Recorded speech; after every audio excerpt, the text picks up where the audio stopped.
샬롬 샬롬 샬롬 샬롬. 하나님 사랑합니다. 여러분 주 안에서 사랑합니다. 오늘 역대하 32장 말씀이죠. 16절에서 23절. 보호하시는 하나님. 오늘 본문은 유다 왕 히스기야 때 아수르 왕 사네립이 쳐들어와서 예루살렘을 점령하려다가 실패하고 돌아간 역사에 대한 기록의 일부분입니다. 이 당시 아수르는 동쪽에서는 바벨론으로 반역을 좌절시키고 서남쪽으로는 이집트의 진출을 저지하며 그 사이에 있는 남왕국 유다 주변의 모든 작은 나라들을 다 복속시킨 뒤 외톨이가 된 유다를 굴복시키려고 쳐들어옵니다. 유다는 히스기야의 아버지 아하스 왕 때 아수르에게 조공을 바치는 처지에 놓였을 뿐 아니라 하나님을 버리고 유다를 쳐서 이긴 적국의 이방신들을 섬기고 있었습니다. 하나님의 전이 폐쇄되었고 기구들은 부서지고 그리고 이방신들에게 분양하기 위해 예루살렘 구석구석과 각 성읍의 제단과 산당이 세워지죠. 이 부분 역대하 28장 14, 5절에도 증거되어 있습니다. 히스기야는 왕위에 오른 후 이방신에 대한 숭배를 추방했을 뿐 아니라 아수르에 조공 바치기를 또한 거부합니다. 그것은 아수르에게는 반역행위로 여겨졌고 아수르 왕 사네립은 유다의 이런 태도를 용납할 수 없어서 유다를 침공해왔고 예루살렘을 함락시키려고 한 거죠. 예루살렘을 함락시키기 위한 사네립의 작전은 세 가지였습니다. 첫째는 유다가 이집트의 힘을 빌릴 생각을 포기하는 것이고, 둘째는 유다 백성이 하나님을 의지하지 않게 만드는 것, 세 번째는 그러기 위해서는 유다 백성이 그들의 왕 히스기야의 말을 신뢰하지 못하게 만들어야 되겠다. 그래서 그것은 유다로 하여금 아수르에 대항할 의지를 꺾고 유다 백성 중에서 그들의 왕에 대한 반역이 일어나게 하고 하나님을 의지하여 싸우기보다는 아수르에게 항복하고 아수르 왕의 호의에 힘입어서 평안히 살 길을 찾기를 선택하려고 만들려는 것. 사네립과 그의 신하들은 유다 백성과 히스기야 사이를 이간질하기 위해 온 힘을 다 기울입니다. 오늘 본문 바로 앞에 기록을 통해서 그들이 어떻게 유다 백성들을 이간질하기 선동했는지 봅니다. 32장 9절에서 15절 내용에 보면 그 후에 아수르 왕 사네립이 그의 온 군대를 거느리고 라기스를 치며 그의 신하들을 예루살렘에 보내어 유다 왕 히스기야와 예루살렘에 있는 유다 무리에게 말하여 이르되 아수르 왕 사네립은 이같이 말하노라. 너희가 예루살렘에 역사 있으면서 무엇을 의뢰하느냐. 히스기야가 너희를 깨워 이르기를 우리 하나님 야훼께서 우리를 아수르 왕의 손에서 건져내시려 하거니와 이어찌 너희를 주림과 목마름으로 죽게 함이 아니냐. 히스기야가 야훼 산당들과 제단들을 제거하여 버리고 유다와 예루살렘에 명령하여 이르기를 너희는 다만 한 제단 앞에서 예배하고 그 위에 분향하지 아니하였느냐.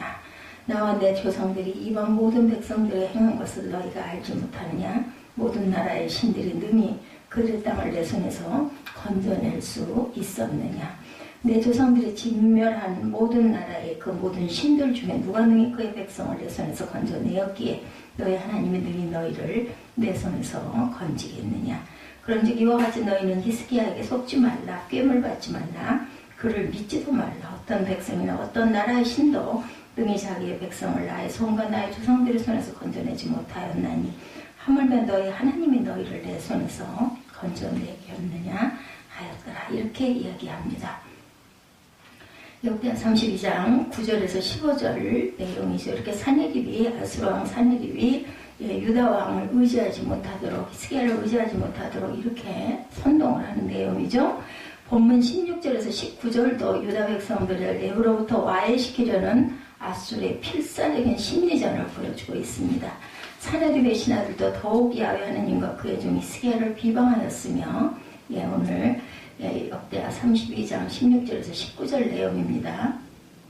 사네립이 또 편지를 써보내어 이스라엘 하나님 야훼를 욕하고 비방하여 이르기를 모든 나라의 신들이 그들의 백성을 내 손에서 구원하여 내지 못한 것 같이 히스기야의 신들도 그의 백성을 내 손에서 구원하여 내지 못하리라 하고 사네립의 신하가 유다 방언으로 크게 소리질러 예루살렘 섬에 있는 백성을 놀라게 하고 괴롭게 하여 그 성을 점령하려 했는데 그들이 예루살렘의 하나님을 비방하기를 사람의 손으로 지은 세상 사람의 신들을 비방하듯 하였더라. 사람이 만든 세상 사람들의 신들을 비방하듯 하였다. 히스기야는 이 상황을 타개하기 위해서 선지자 이사야를 찾아갑니다.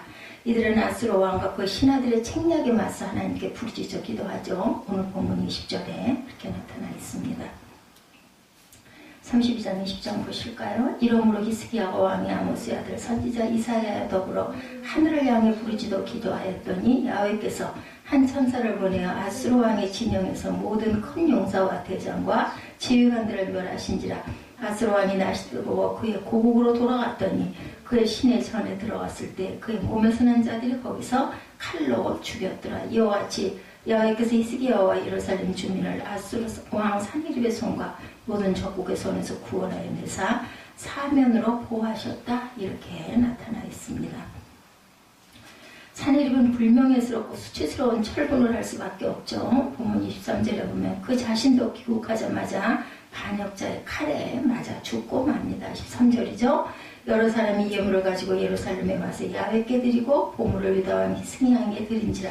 이후부터 히스기야가 모든 나라의 눈에 존귀하게 되었더라. 하나님이 높여주시죠. 24절에 그때 히스기야가 병들어 죽게 됩니다. 또 야훼께 기도하며 야훼께서 그에게 대답하시고 또 이적을 보이셨으나 히스기야가 마음이 교만하여 이제 이적이 나타나고 사람들이 자기를 숭배하고 하니까 또 교만이 나타납니다.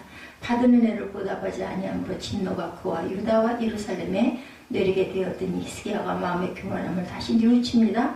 예루살렘 주민들도 이가 차였으므로 야훼 진노가 히스기야의 생전에는 그들에게 내리지 아니하리라. 히스기야가 부와 영광이 지극하니라. 이에 은금과 보석과 양품과 방패와 온갖 보배로운 그릇들을 위하여 창고를 세우며 곡식과 새 포도주와 기름의 산물을 위하여 창고를 세우며 온갖 짐승의 외양간을 세우며 양떼우리를 갖추며 양떼와 많은 소떼를 위하여 성읍을 세웠으니 이는 하나님이 그에게 재산을 심히 많이 주셨음이며 이 히스기야가 또 기온의 윗샘물을 막아 그 아래로부터 다윗성 서쪽으로 곱게 끌어들였으니 히스기야가 그의 모든 일에 형통하였더라. 수로를 만드는 내용, 히스기야 왕의 수로를 만들죠. 아수르를 방기하기 위해서. 하나님께서는 히스기야와 유다 왕국을 위협하던 침략자를 쫓아내 주셨을 뿐만 아니라 자신과 그의 백성에게, 히스기야에게, 백성에게 또한 복을 주시는 내용이 나타나 있습니다. 역대기 기자는 본문 20절에도 이러므로 히스기야 왕이 아모스의 아들 선지자 이사야와 더불어 하늘을 향하여 부르짖어 기도하였다. 이렇게 쓰고 있죠. 그 기도에 하나님께서 응답한 내용들이 쭉 나타납니다. 아수르의 공격을 받고 나서 그가 하나님께 드린 기도 이전에 그가 하나님을 향해 가졌던 열심을 또한 우리는 기억해야 됩니다.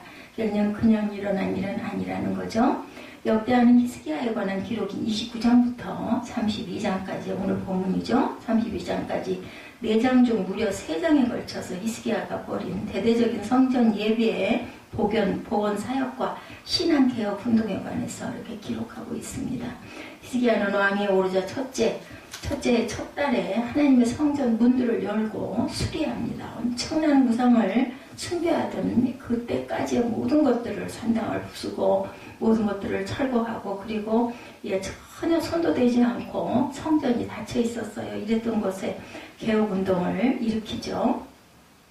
29장 3절에 보면 그의 아버지 아하스 왕 때 폐쇄되었던 성전 문들을 다시 엽니다. 히스기야는 성전 동쪽 앞 광장의 제사장들과 레위 사람들을 모으고 말합니다. 레위 사람들아 내 말을 들으라. 이제 너희는 성결하게 하고 또 너희 조상들의 하나님 야훼 전을 성결하게 하여 그 더러운 것을 성소에서 없애라. 우리 조상들이 범죄해 우리 하나님 야훼 보시기에 악을 향하여 하나님을 버리고 얼굴을 돌려 야훼 성소를 등지고 나오신 문을 닫으며 29장 내용입니다.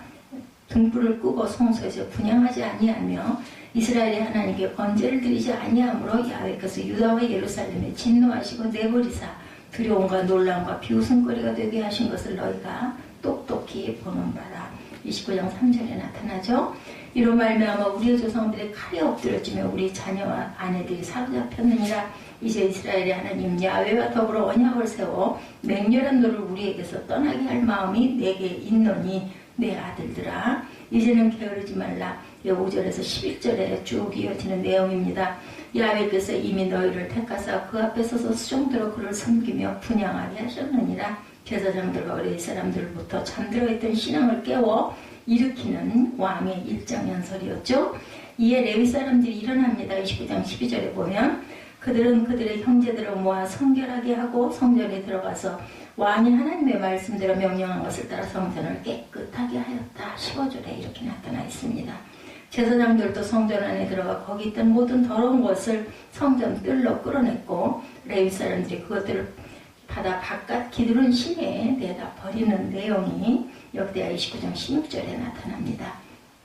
그들은 성전 전체와 번제단과 그 모든 그릇과 떡을 준설하는 상과 모든 그릇들을 깨끗하게 하고 아하스왕이 내다버린 모든 성전 그릇도 정돈하고 성결하게 하여 하나님 제단 앞 제자리에 되돌려 놓는 내용이 18, 19절에 이어지죠. 히스기야는 성전에서 하나님께 드릴 모든 제사와 예배를 이렇게 온전히 복원시킵니다. 왕이 되자마자 제일 먼저 한 일이 이러한 일들이었다. 히스기야가 백성들에게 말하기를 너희가 이제 스스로 몸을 깨끗하게 하여 야훼께 드렸으니 마땅히 나와 제물과 감사 제물을 야훼 전으로 가져오라. 이렇게 하자 백성이 가져온 각종 제사에 속한 제물들이 넘쳐났고 하나님의 전에서 섬기는 일이 순서대로 갖추어지는 내용이 그 다음에 펼쳐지죠. 31절에서 35절까지 29장 내용이 나타납니다. 히스기야는 또 오랫동안 지키지 않던 6월절을 다시 지킵니다. 이스라엘이 공포하여 일제히 예루살렘으로 와 규례대로 지키도록 해서 회복을 시킵니다. 30장에 쭉 이렇게 나타납니다. 1절과 5절, 1절에서 5절까지 히스기야는 또 사람들을 온 이스라엘과 유다의 두 부분에서 하나님 야훼께로 돌아오라고 백성들에게 전하게 합니다.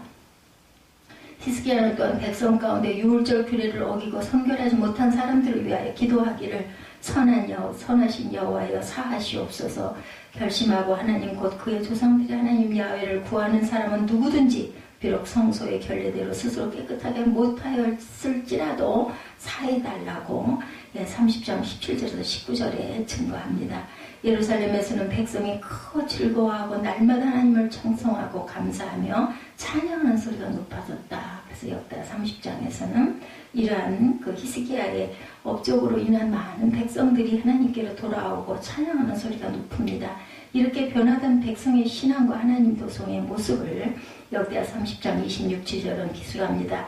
예루살렘에 큰 기쁨이 있었으니 이스라엘 왕 다윗의 아들 솔로몬 때로부터 이러한 기쁨이 예루살렘에 없었다. 그때 제사장들과 레위 사람들이 일어나서 백성을 위하여 축복하였으니 그 소리가 하늘에 들리고 그 기도가 야훼의 거룩한 처소 하늘에 이르렀더라. 히스기야의 개혁운동은 여기서 그치지 않죠. 성전 안에서부터 시작된 다른 제사와 예배 회복 그리고 백성의 기쁨의 충만함은 또한 밖으로 분출이 됩니다. 역대 31장 1절은 이 모든 일이 끝남에 거기에 있는 이스라엘을 무리가 나아가 유다 여러 성읍에 이르러 주상들을 깨뜨리며 아세라 묵상들을 찍으며 유다와 베냐민과 에브라임과 므낫세 온 땅에서 산당들과 제단들을 제거하여 없애고 이스라엘 모든 자손이 각각 자기들의 본성 기업으로 돌아갔더라. 신앙 정화운동이 전국적으로 이렇게 퍼져나갑니다. 성전 안의 예배 의식과 성전 밖에서의 신앙이 모두 제자리를 잡아갑니다. 히스기야는 예루살렘에 사는 백성들에게 명령하여 제사장들과 레위 사람들 몫의 음식을 주게 하여 그들로 하여금 하나님의 율법에 전념할 수 있도록 하였다고 역대하 31장 4절에 기록하죠. 왕의 명령이 내리자 온 백성이 곡식과 포도주와 기름과 꿀과 밭의 모든 소산의 첫 열매들을 풍성히 드리고 그들이 바친 모든 것을 11조와 산더미같이 쌓이게 합니다. 이렇게 히스기야는 온 유다에서 하나님 보시기에 선과 정의와 진실함으로 행하였으며 하나님의 전에서 섬기는 일에나 율법에나 계명에나 그가 행하는 모든 일에 하나님을 찾고 한마음으로 행하였기에 만사가 형통하였다. 31장 20절에서 21절에 증거합니다. 아스루왕 사네립이 유다에 쳐들어온 것은 히스기야가 이 모든 충성대를 일을 한 후였다라고 오늘 본문 32장 1절에 기록되어 있죠. 따라서 히스기야가 하나님으로부터 그토록 사랑받고 유다 백성이 복받은 상황에서 제 아무리 천하의 사네립과 아수르 군대를 할지라도 당연히 성공할 리가 없었겠죠. 히스기야는 사네립이 예루살렘을 치러온 것을 보고 그의 방벽들과 용사들과 더불어 의논하고 성 밖의 모든 물의 근원을 막아 아수르의 물 공급을 딱 차단해버립니다. 수로 만들었다 그랬죠 아까? 히스기야는 힘을 내어 무너진 모든 성벽을 보수하되 망대까지 높이 쌓고 또 외성을 쌓고 무기와 방패를 많이 만들고 군대 지휘관들과 백성을 위로하며 이런 말로 격려하여 안심을 시킵니다. 32장 5절에서 8절이죠. 너희는 마음을 강하게 하며 담대히 하고 아스로 왕과 그를 따르는 온 무리로 말미암아 두려워하지 말며 놀라지 말라. 우리와 함께 하시는 이가 그와 함께하는 자보다 크니 그와 함께하는 자는 육신을 팔이요 우리와 함께 하시는 이는 우리의 하나님 야훼시라. 반드시 너희를 도우시고 우리를 대신하여 싸우시리라. 이렇게 증거합니다. 이렇게 새로워지고 바로잡힌 믿음의 백성과 지도자 앞에서 아수르의 계력과 선동이 당연히 실패할 수밖에 없죠. 열왕기하 18장 36절에도 보면 그러나 백성이 잠잠하고 한마디도 그에게 대답하지 아니하였다. 이렇게 증거합니다. 이는 왕이 명령하여 대답하지 말라 하였습니다. 사내립의 신하들이 아무리 유다 백성에게 히스기야를 비방하고 하나님을 모욕하고 믿지 말라고 해도 유다 백성이 조금도 흔들리지 않았을 뿐 아니라 대꾸도 하지 않았다는 뜻입니다. 이는 히스기야를 믿고 그의 명령에 하나같이 따랐기 때문입니다. 순종이 중요하죠. 이런 히스기야와 유다 백성에게 하나님께서도 항상 함께 하셨고 히스기야가 성전문을 열고 성전을 깨끗하게 하며 모든 제사와 예배를 복원시킬 때 그 일이 갑자기 된 일이지만 하나님께서는 백성을 위하여 예비하셨다. 이렇게 나타납니다. 역대 29장 36절에 또한 히스기야가 전국의 사람을 보내어 유다 백성에게 하나님께로 돌아오라고 호소할 때 하나님의 손이 또한 유다 사람들을 감동시키사 그들에게 왕과 방백들이 야훼의 말씀대로 전한 명령을 한마음으로 준행하게 하셨더라. 이렇게 증거합니다. 그리고 6월절 규례를 어기고 성결하지 못한 백성을 위하여 히스기야가 기도하며 그들을 사하여 주시기를 빌 때 하나님께서는 히스기야의 기도를 들으시고 백성을 고쳐주시기도 합니다. 예, 지난 역사 가운데 우리 국민 가운데 북한이 천안함을 폭파시킨 그러한 일이 있었어요. 저도 기억이 납니다. 연평도의 무차별 포격을 가한 일 때문에 남북관계가 군사적 충돌과 전쟁으로까지 비화되지 않을까 엄청 불안했던 그때가 있었어요. 대통령은 이번 기회에 군대를 개혁할 의지를 비치기도 했었죠. 군대의 개혁을 추진하는 동안 교회와 그리스도인들은 신앙의 개혁을 힘써서 기도했었습니다. 히스기야가 성전을 깨끗하게 하고 예배를 바르게 회복시키고 백성을 하나님께로 돌아오게 했을 때 하나님께서는 아수르 왕 사네립과 군대를 패망하게 하셨을 뿐만 아니라 모든 적국의 손에서 구원하여 내시고 사면으로 보호하시고 보화가 유다에 몰려오게 하시고 히스기야를 모든 나라의 눈에 존귀하게 하신 것처럼 하나님이 이 땅을 지키시고 보호하시고 있다는 것을 우리가 절대로 잊지 말아야 됩니다. 하나님께서는 우리를 모든 주변 열방으로부터 지켜주시고 경제적으로도 이렇게 부강하게 하시고 세계 모든 나라로부터 존귀하게 여겨져서 많은 나라들이 이제는 한국이 코리안 드림 이런 이야기가 있습니다. 우리가 그전에는 아메리칸 드림 해가지고 이민을 어떻게든지 가려고 했었던 시대가 그렇게 멀지 않았었어요. 하나님께서 이 나라의 대통령을 히스기야 같은 지도자가 되게 하실 줄로 믿습니다. 오늘과 같은 위기 때 히스기야가 자기 백성에게 말한 것처럼 우리와 함께 하시고 우리를 대신하여 싸우실 하나님을 의지하고 마음을 강하게 하고 담대히 하는 저와 여러분들이 되어서 기도하시는 그러한 삶, 그리고 성전을 깨끗하게 정화하고 우리 마음을 다시 한번 추스르는 그러한 그 하반기, 이제 또 5월달입니다. 그죠? 오늘은 4개월을 살았어요. 4개월 하면은 12달에 3분의 1입니다. 다시 한번 우리가 다지고 정비하고 다시 잃었던 힘도 추스르고 용기를 내는 그런 푸르는 실력의 5월, 가정의 달이기도 하고 성령 강림의 달이기도 하고 우리 교회 창립 10주년의 달이기도 합니다. 귀중한 한 달을 새롭게 새로운 마음으로 추스리고 가시는 저와 여러분 되시기를 주님의 이름으로 축복합니다.